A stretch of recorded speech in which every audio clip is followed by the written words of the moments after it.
આપણે જોતા હોય છીએ કે કંઈક ને કંઈક સેવાકીય કામ થતું હોય તો 1-2% લોકો કંઈક બીજા વેવમાં લઈ જતા હોય કે આ કાર્યક્રમમાં બીજી ત્રીજી રીતે આ લોકો એમના બીજા હિત માટે કરતા હોય. તો હું ચોક્કસપણે તમને કહું છું કે આમાં કોઈ બીજો સ્વાર્થ નથી.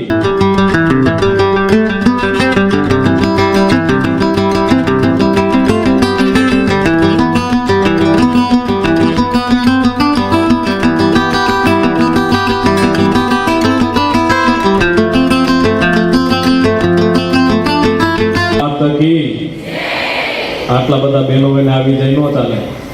બોલીએ મોગલ માત કી, મોગલ માત કી, મોગલ માત કી.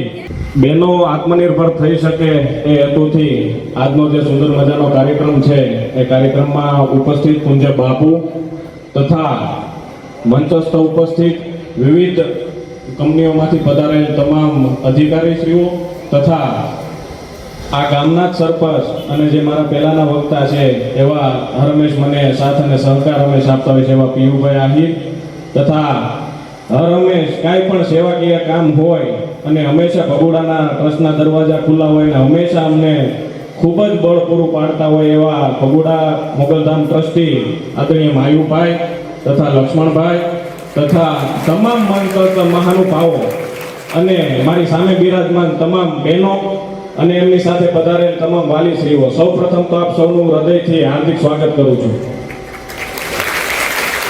પીયુભાઈએ જેમ વાત કરી કે આવતા મહિને 19 તારીખે જે ભાઈઓનો રોજગાર કેમ્પ હતો ત્યારે જે મેં ભગોડાની ધજાની સાક્ષીમાં લઈને જે વચન આપ્યું હતું કે બહેનો માટે રોજગારનો કેમ્પ કરીશ, તો એ વચન આજે પૂરું કર્યું છે. એ વાતનો મને આનંદ છે. પીયુભાઈ આપે જેમ વાત કરી કે બહેનો માટે કંઈક કરવું જોઈએ, એ પ્રેરણા મને ક્યાંથી આવી તો એ હું તમને વાત કરું કે ગયા મહિનાની તારીખે માત્ર ભાઈઓ માટેનું જ આયોજન હતું, પણ ઘણા ખરા બહેનો જેમને વિશે ધ્યાનમાં નહીં હોય કે આ આયોજન માત્ર ભાઈઓનું જ છે, તો ઘણા ખરા બહેનો એ કેમ્પમાં આવેલા હતા અને એમને જાણવા મળ્યું કે આમાં એમને રોજગાર નથી મળવાનો એમ.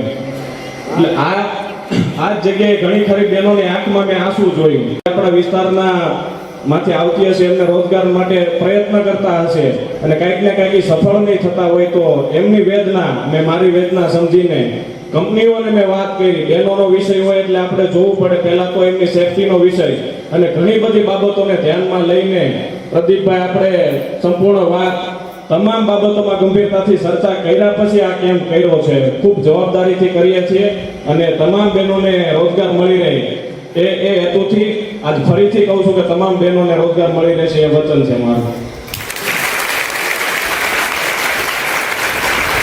માયુભાઈ કહેતા આનંદ થશે કે અત્યાર સુધી તો માત્ર મારે એક બેનના આશીર્વાદ મળતા હતા ને હું મળવાના છે, એટલે ડબલ તાકાતથી સેવાકીય કામ કરતો રહેશ એ પણ આજે વચન આપું છું. એટલે કોઈ ચિંતાનો વિષય નથી. આપણે જોતા હોઈએ છીએ કે કંઈક ને કંઈક સેવાકીય કામ થતું હોય તો 1-2% લોકો કંઈક બીજા વેવમાં લઈ જતા હોય કે આ કાર્યક્રમમાં બીજી ત્રીજી રીતે આ લોકો એમના બીજા હિત માટે કરતા હોય. તો હું ચોક્કસપણે તમને કહું છું કે આમાં કોઈ બીજો સ્વાર્થ નથી અને જે કાંઈ અમે કરીએ છીએ સેવાડાના માણસો માટે સારું શું થઈ શકે એ જ હેતુને ધ્યાનમાં લઈને સમગ્ર કાર્યક્રમ કરતા હોય. અને જે કાંઈ બોલવાવાળાને જે બોલવું હોય આવનારા સમયમાં જે વિરોધ કરતા છે એના દિલમાં પણ કઈ રીતે સ્થાન લઈ શકાય એ દિશામાં જ હંમેશા મારી કાર્ય પદ્ધતિ રહેશે. કારણ કે મામા હવે જેને આપણી કાર્ય પદ્ધતિ શું છે, આપણે શું છે, જે મને મળ્યા જ ન હોય એને તો હક જ હોય ને કે ભાઈ જે એને બોલવું હોય બોલે, પણ આપણે તો માત્ર આ જ કામ કરશું. જો એમને જવાબ દેવામાં રહી ગયા તો આ બધું કામ પડતું રહી જશે. એટલે એ કાંઈ મગજમાં લીધા વગર બહેનો માટે શું સારું થઈ શકે, સેવાડાના માણસો માટે સારું શું થઈ શકે, વંચિતો માટે સારું શું થઈ શકે એ જ દિશામાં હંમેશા તમારો આ ભાઈ કામ કરતો રહેશે. અને બહેનોને પણ હું વિનંતી કરું છું કે આજથી તમારો અને મારો એક નવો સંબંધ, એક રાખડી બાંધો. ભાઈ તમારો મને સમજશો અને જ્યાં જરૂર પડે ત્યાં એક ભાઈની જવાબદારી તમારી સાથે નિભાવી. મને મારા બોલની કિંમત છે. આયરનો દીકરો છું, બોલ્યા પછી નિભાવું છું તો જ બોલું છું. વિશેષ કંઈ નથી કહેતો. આપ આવ્યા અને આપની જે કાંઈ મનોકામના લઈને આપ અહીંયા આવ્યા હો એ માતાજી પરિપૂર્ણ કરે. આપ સૌનો આભાર. જય માતાજી.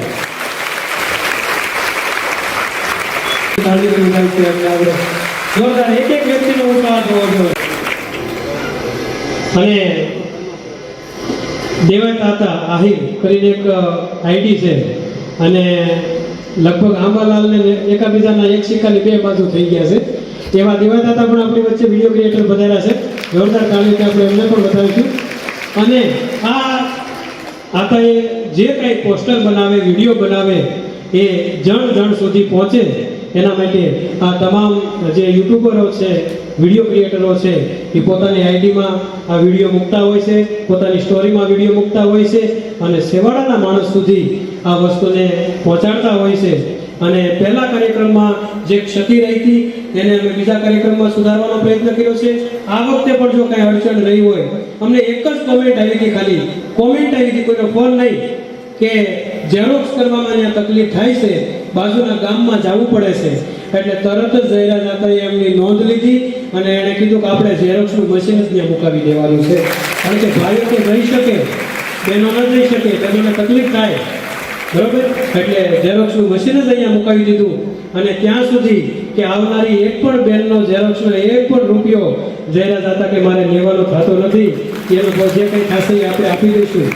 તો આવી ઉમદા કામગીરી જયરાજ આતા નિભાવી રહ્યા છે. અને 5 કરોડના બંગલામાં પણ નાનું એવું બાથરૂમ તો હોય જ, જેને આપણે રાખવું જ પડે, કારણ કે શરીરની વિશુદ્ધિઓને દૂર કરવામાં એનો સૌથી મોટો ફાળો હોય છે. બોલો મોગલ માત કી. નમસ્કાર. અત્રે ઉપસ્થિત ભાઈ શ્રી જયરાજભાઈ આહિર તેમજ સાથી ટીમ, બહેનો અને વાલીગણશ્રી. આમ તો છેલ્લા 10 વર્ષથી મધરસન કંપનીની અંદર બહેનો અમે અલગ અલગ વિસ્તારમાંથી, માત્ર ખાલી ગુજરાત નહીં પણ MP, UP, બિહાર, ઉડીસા અને ઝારખંડથી પણ બહેનો ત્યાં કંપનીઓમાં કામ કરતા હોય. તો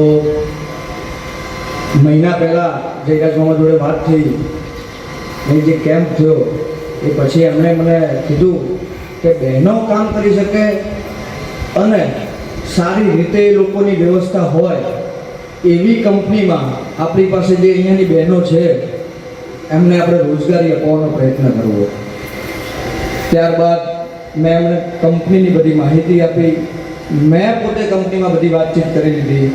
અને પછી કંપની તરફથી જ્યારે મને કહેવામાં આવ્યું કે તમે સામે કન્ફર્મેશન આપી દો, આપણે બહેનો જેટલી પણ બહેનો હશે એ બધી બહેનોને આપણે રોજગારી આપવાનો પૂરેપૂરો પ્રયત્ન કરશું એવું તમે વાત કરી લેજો. અને ત્યારબાદ મામા જોડે વાત થઈ.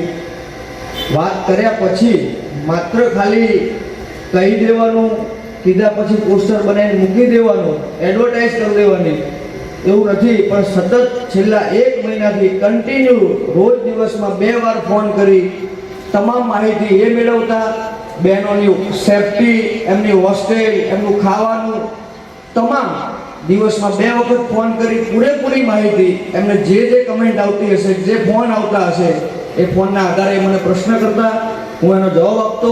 અને ડેલી 2 ફોન કરીને માત્ર એક જ વાત કરતા, અમારા વિસ્તારની બહેનોને, મારા ત્યાંથી જે રોજગારી મેળવવા આવે છે બહેનોને કાંઈ પણ તકલીફ ના પડે એનું ખાસ ધ્યાન રાખજો, ખાસ ધ્યાન રાખજો, ખાસ ધ્યાન રાખજો.